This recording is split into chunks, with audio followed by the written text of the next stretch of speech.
그래서 제가 늘 갈등이 생기는 거. 습관이라는 부분이 우리에겐 크나큰 장벽인데, 그럼 좀 구체적으로 줄여보자. 우리가 가지려고 하는 습관은 무엇이고 떼내려고 하는 습관은 무엇인가.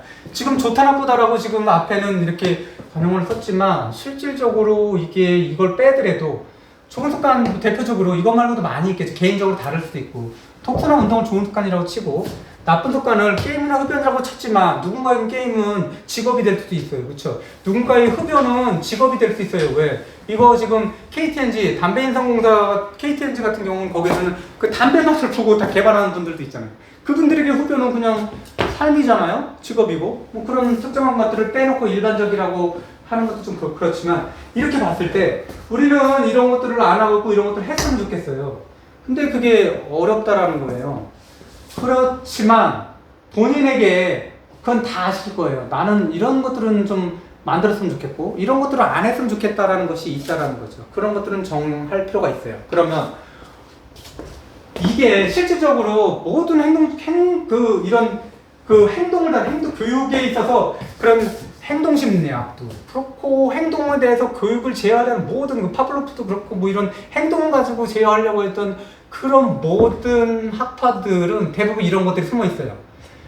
반복 행동을 해. 그러면 잘했어. 보상을 줘. 먹여주듯이. 그 다음에 여기서 신호라는 게 뭐냐면 이런 것들이에요. 문 앞에 내가 차문을 열려고 해. 차를 타려고 해. 출근하려고. 그럼 그 앞에서 어떤 거? 스쿼트를 한다든지.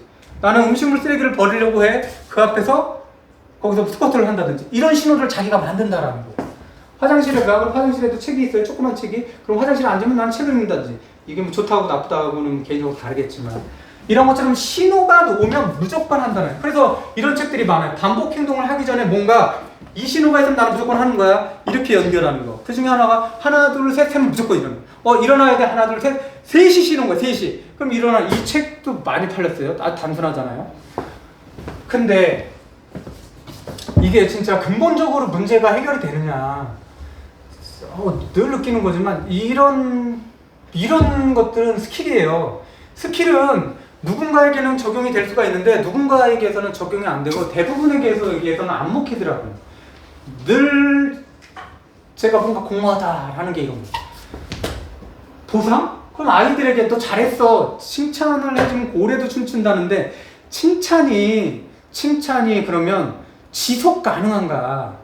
이런 생각이 듭니다. 그럼 칭찬을 거두면 그 아이는 그 행위를 안 하는 거야? 그럼 칭찬을 하는 사람들, 칭찬해서 고래까지 춤춘다니까 나는 칭찬으로서 우리 아이를 변화시킬 거야, 긍정적으로. 좋습니다. 그러면 우리 아이를 내가 칭찬으로 변화시킬 수 있어. 그러면 내가 빠져버리면 다른 사람이 내가 했던 그 칭찬의 몫을 다 해줄 수 있나요?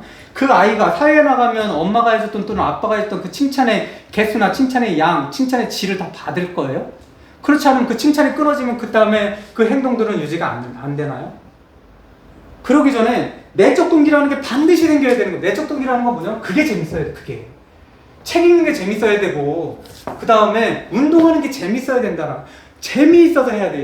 왜? 그 재미라는 건 기분이 좋은 거잖아요. 그 재미라는 것들을 누가 관여하냐면 우리 뇌 변연계가 관여한단 말이에요. 우리 뇌는 에너지를 덜 쓰려고 하잖아요.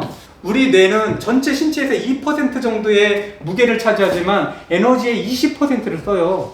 근데 실질적으로 대뇌피질을 사용해서 뇌를 돌리면 실질적으로 20% 가까이 쓰지만 대뇌피질을 거치지 않고 변연계를 통해서 그냥 바로 행동으로 돌아가는, 기분 좋아? 행동해야지. 이렇게 돌아가는 것들은 5%밖에 에너지가 사용되지 않는다는 거예요. 그래서 우리 뇌는 끊임없이 판단하는 것들을 거치지 않고 행동으로 바로 옮기는 것들을 권장해요. 그게 습관이에요. 그럼 그 습관들이 계속 일어나려면 이런 대외적인 것들을 늘 가져야 되느냐, 끝나면 보상하고 시작하기 전에 신호를 보내야 되느냐. 개인적으로 저는 처음에는 필요할지 모르지만 이게 궁극적인 문제 해결이 안 되는구나 라는 생각이 들었다는 거예요. 누군가의 하나둘이 셋은 되겠지만 대부분은 안 된다는 거예요. 누군가에게는 먹이를 칭찬을 하면 되지만 대부분이 안 된다는 거예요. 결국은 그게 재밌어야 돼. 그럼 저는 지금 어떤 생각이냐면 그게 재밌으려면 어떻게 해야 되지? 그게 재밌으려면 어떻게 해야 되는 거지? 그러면 묵묵하게 반복하는 걸 버티는 시간이 있어야 된다는 거예요. 판단하기 전에 행동하는 시간이 어느 정도를 차지해야지 그 다음에는 그 행동이 진행이 되고, 행동이 진행돼야지 재밌어요. 해야지 재밌대요. 해야지. 재밌어서 하는 게 아니에요. 좋은 걸 하는 게 아니라 하면 재밌어요. 하면. 다 그렇잖아요. 영어도 하다가 늘면 재밌는 거예요. 경제도 맨 처음에 책 봐봐요. 터질라 그러잖아요. 철학책도 그렇고 이해도 안 되고 졸리잖아요. 근데 나중에 하다 보고 쌓이다 보면 재밌잖아요. 그림도 그렇겠잖아요. 뭐 화가분들 계시겠지만 저도 그림이 요새 재밌더라고요. 뭔지 하나도 모르는 거예요.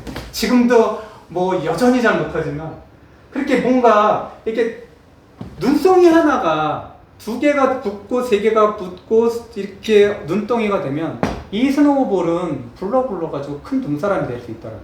모든 게 다 그러면 굴려야죠. 굴리는데 굳이 보상이 필요하고 신호가 필요하냐라는 거죠. 보상과 신호가 여기 이 연결들이 많으면 많을수록 사실 보면 실질적으로 어떠한 행동들을 습관으로 나가는 옵션들이 너무 많아져요. 옵션들이 너무 많아진다는 거예요. 그냥 이거 무의식으로 그냥 해야 되는 거예요. 그냥. 그래서 보면은 그냥 한다면 진짜 부대뽀인데? 뭐 이런 생각이, 저는 그냥이 맞는 것 같아요. 지금은 좀 다른 게 있을지 모르지만.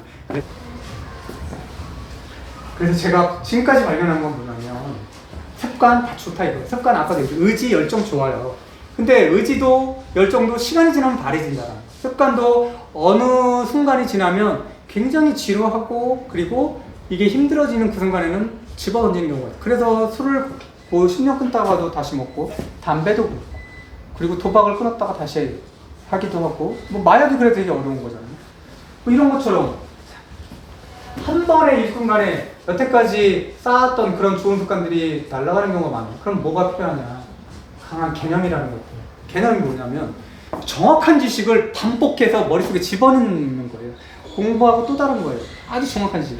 제가 늘 얘기하지만 제가 건강이 되게 안 좋기 때문에 그 건강에 대한 것들을 아주 오랫동안 공부하고 다시 공부하고 다시 공부도 똑같아요. 시간이 지나면 잊어버리잖아요. 또 반복하는 거예요. 반복. 그래서 그 공부가 계속 반복되면 강한 개념이 생겨요.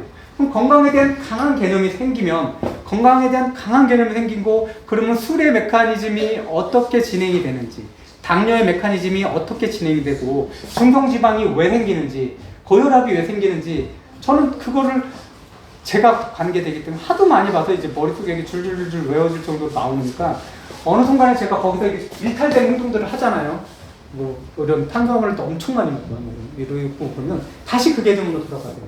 그 개념으로 돌아가면 다시 그것들을 줄이고, 술을 그때도 끊었다가 다시 먹게 되면 다시 그 개념으로 돌아가게 돼요. 그럼 다시 멈췄던 발이 가동하게 할 때 강한 개념은 운동력이구나라는 걸 점점 많이 느끼는 거예요. 강한 개념을 형성해요. 본인이 원하는 것들, 우리 아이에 대한 공부가 왜 필요하지? 라는 것들이 누군가는 아이가 공부해야 되잖아요. 그럼 아이 머릿속에는 그게 들어가 있어야 된다는 거예요. 이유를 만들려고 하는 게 아니에요. 공부를 해야 되는 그런 명분들을 달달달 외우라는 것들이 아니라 그거를 텍스트로 보고 생각을 하고 이해를 하는 과정들을 끊임없이 반복을 해야 된다는 거예요. 그리고 공부를 실제로 해보고, 그러면 자기가 성장하는 것들을 보면서 만족감과 행복감을 느껴야 된다는 거예요. 그러면 그게 계속 강한 개념으로 나에게 쌓이게 된다. 그래서 순간 일탈했다고 하더라도 다시 제자리에 돌아올 수 있게끔 해준다는 거예요. 그래서 이게 강한 개념이 되게 중요하구나.